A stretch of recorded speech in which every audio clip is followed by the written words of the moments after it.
bienvenue sur cette vidéo d'évolution hypnose. Aujourd'hui, je vais vous parler de la spirale sensorielle.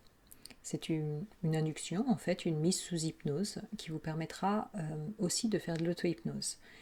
Donc cette vidéo va se composer en deux temps. Je vais d'abord vous expliquer comment ça marche, vraiment, la spirale sensorielle, pour que vous puissiez vous en servir, en fait, facilement, tout seul, pour de l'auto-hypnose.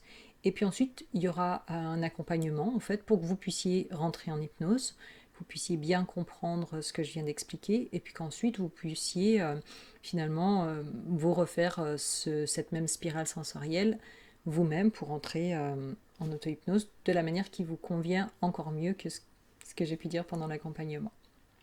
Parce que vous aurez bien compris finalement pourquoi ça marche et qu'est-ce qui fait que ça marche.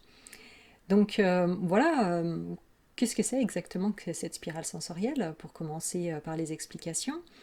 Déjà, c'est une méthode qui a été développée par la femme de Milton Erickson, parce qu'il il utilisait souvent sa femme comme cobaye pendant ses démonstrations pour divers phénomènes hypnotiques. Donc voilà, elle avait appris à rentrer facilement sous hypnose et du coup profondément aussi, si on peut parler de profondeur de l'état d'hypnose. En tout cas, voilà une méthode très pratique pour faire de l'auto-hypnose. Donc ça s'appelle une spirale parce qu'en fait vous allez voir que déjà on part plutôt de l'extérieur et qu'on vient vers l'intérieur de nous.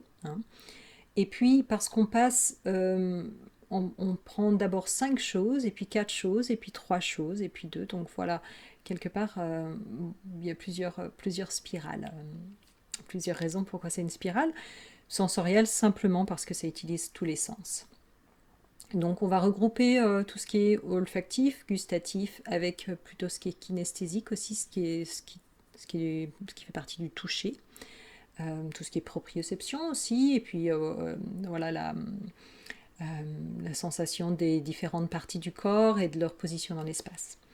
Donc on va passer par tout ce qui est visuel, auditif, et puis donc voilà le kinesthésique, gustatif, olfactif et la proprioception. Et puis, alors on va choisir 5 éléments de chaque au départ, plutôt éloignés, enfin disons dans la pièce, ou même à l'extérieur de la pièce par exemple pour l'auditif. Ensuite, passer à 4, un peu plus près de nous, 3 peut-être déjà en fermant les yeux, en étant plus dans l'intériorité, et puis après de 1 jusqu'à ce que finalement on soit bien saturé en fait. Ça fait beaucoup de choses sur lesquelles se concentrer et du coup ça vient saturer la conscience. En plus on vient de plus en plus vers l'intérieur de soi. Voilà, donc il y a plein de choses qui font que ça va, le fait de faire bouger l'attention aussi comme ça, et de passer par des choses dont on n'a pas forcément l'habitude, sur lesquelles on n'a pas forcément l'habitude de se focaliser. Par exemple, quelqu'un de très visuel qui va se focaliser sur les sons, ça va lui faire un peu bizarre. Voilà, c'est aussi ça l'hypnose, c'est faire des choses dont on n'a pas l'habitude. Donc forcément, on est obligé de trouver de nouveaux fonctionnements, d'aller chercher un petit peu plus loin que d'habitude et voilà, on rentre plus facilement sous hypnose. Donc voilà, cette spirale sensorielle, en fait, ça prend en compte plein de choses qui fait que c'est facile de rentrer sous hypnose. Donc voilà, je vous propose maintenant un accompagnement par rapport à cette spirale sensorielle que vous pouvez ensuite voilà, vraiment faire à votre sauce, à vous de voir comment vous voulez l'utiliser plus tard, si vous voulez faire différemment, appropriez-vous vraiment cette façon de rentrer sous hypnose. Et puis, quand je vous parle, bien sûr, pendant l'accompagnement, prenez ce qui est bon pour vous, retenez ce qui est bon pour vous, et puis le reste, vous le laissez de côté, évidemment. Et puis, une dernière chose, c'est que vous pouvez juste écouter, entendre ce que je dis, et puis peut-être même commencer à vous l'approprier vraiment, comme si vous vous répétiez à vous-même, voilà, je fais ça, ou tu fais ça, si vous voulez vous accompagner vous-même. peut-être la deuxième fois où vous écoutez la vidéo, peut-être commencer de plus en plus à faire ça jusqu'à ce que vraiment vous ayez cet automatisme de vous accompagner vous-même pour vraiment faire de l'auto-hypnose. Voilà. Donc voilà, commençons l'accompagnement. Tout simplement, je vais vous demander donc de poser vos yeux, de vous focaliser sur une chose que vous pouvez voir. On va commencer donc par le visuel. Donc choisissez quelque chose qui est dans la pièce, mais pas tout près de vous. Ça peut être une tache sur le mur, ça peut être un objet, c'est vraiment vous qui décidez. Et puis, par rapport à cet objet ou cette chose que vous avez choisi, cet élément visuel en tout cas, vous repérez vraiment tout ce qui est visuel. La couleur, la luminosité, la distance, la grandeur, la largeur, la profondeur, la perspective.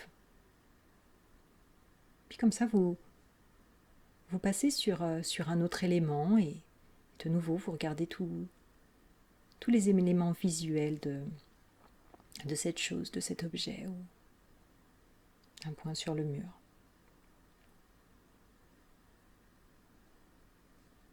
Et comme ça, vous passez à une troisième chose et puis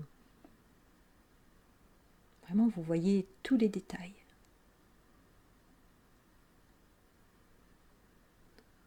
Voilà, une quatrième, puis prenant tout le temps nécessaire.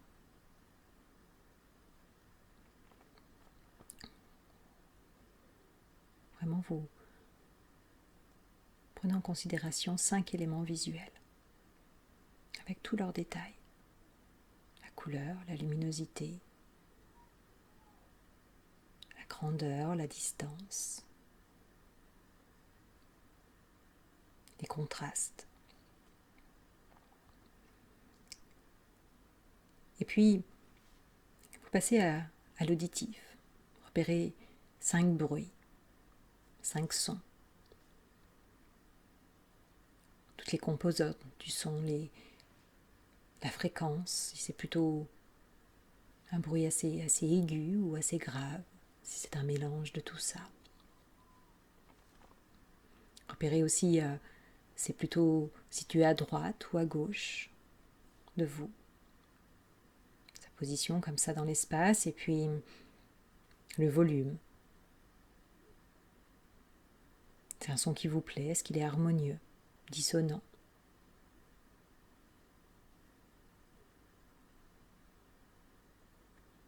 Comme ça, peut-être à l'extérieur de la pièce ou quelque part dans la pièce ou peut-être que c'est le bruit de votre ordinateur, de la vidéo, En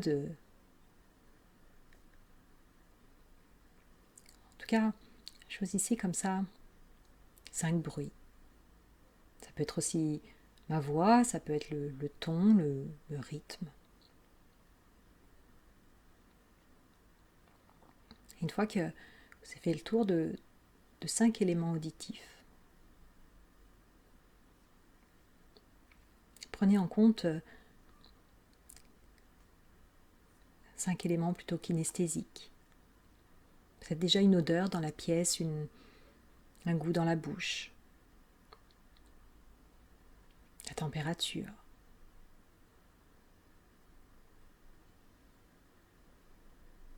Comment vous vous sentez dans cette pièce, l'atmosphère générale du lieu.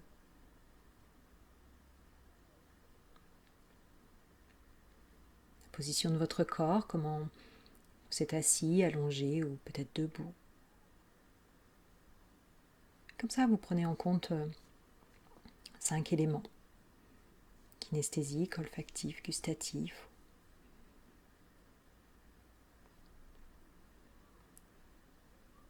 Puis, vous revenez sur le visuel, prenant en compte 4 éléments, un petit peu plus proches de vous, comme si vos yeux se rapprochaient peut-être plus sur le sol autour de vous, sur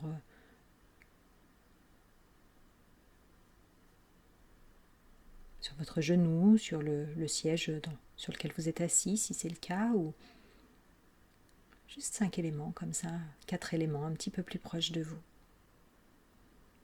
Toujours pareil, les contrastes, les couleurs, la luminosité.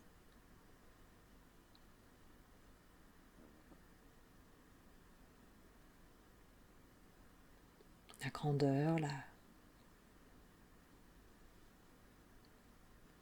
tous les éléments visuels.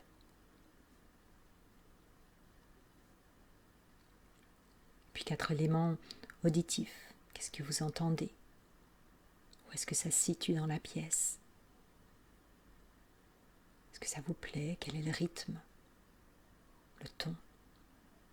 La fréquence?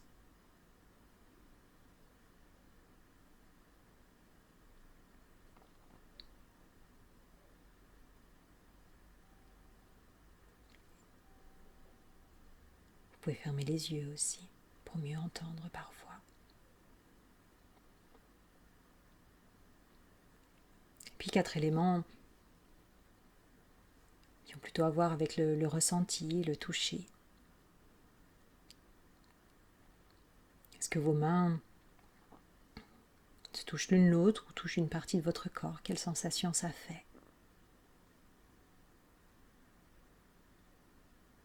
Quelle partie de votre corps touche le siège ou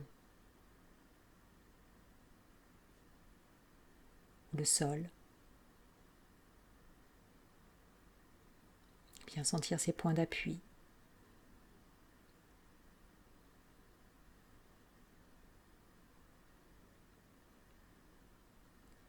Sensation des vêtements sur le corps. Puis vous revenez au visuel. Si vous n'avez pas encore fermé les yeux, je vous propose de les fermer et de voir ces 3 éléments visuels plutôt en visualisation interne. Et peut-être qu'au début, c'est juste quelques couleurs, quelques taches qui sont derrière vos paupières closes. Peut-être que vous avez déjà tout un paysage ou un souvenir agréable qui vous revient. Le visage de quelqu'un que vous aimez ou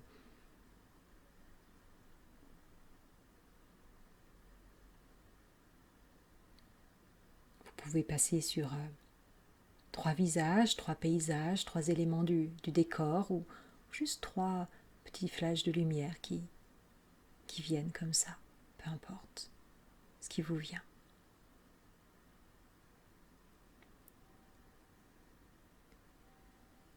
Au niveau auditif, peut-être que déjà en vous tournant plus vers l'intérieur, c'est plus le bruit de votre respiration.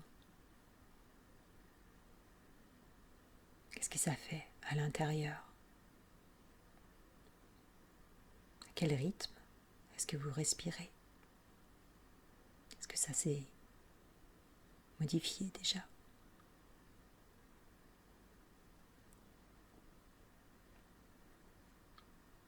Peut-être que si vous répétez des choses que je vous propose ou que déjà vous vous parlez à vous-même comme ça pour vraiment écouter vos rythmes, vos fonctionnements, vos petits sons internes, peut-être le battement de votre cœur. Puis au niveau des sensations, peut-être aussi de la respiration, quelle partie de votre corps ça fait bouger.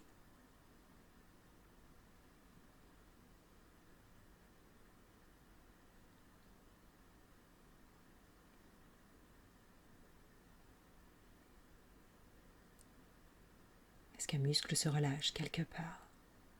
Qu'est-ce que ça vous fait?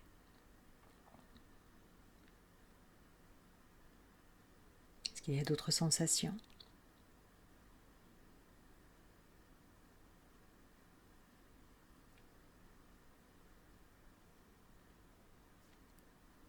Puis toujours revenant sur le visuel, quelque chose de plus en plus interne. Qu'est-ce que vous voyez à l'intérieur de vous? Qu'est-ce que vous entendez? Comme en allant toujours plus loin, pour ressentir aussi, voir et entendre et ressentir les choses différemment.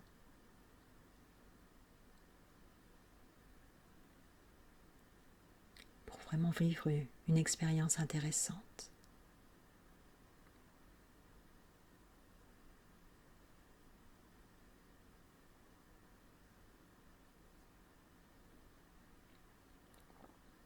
Vous donnez tout le temps d'aller aussi loin que vous en avez envie dans cette expérience. De retirer tout le bienfait, tous les bienfaits.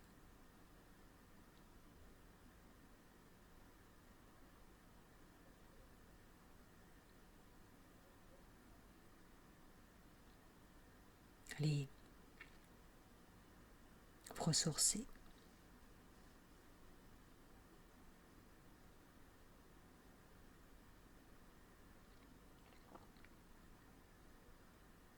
Prendre tout le temps nécessaire et revenir quand c'est bien pour vous.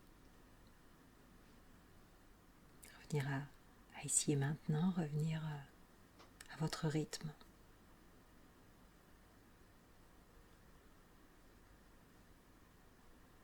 Vraiment prendre le temps de bien revenir quand c'est le moment pour vous.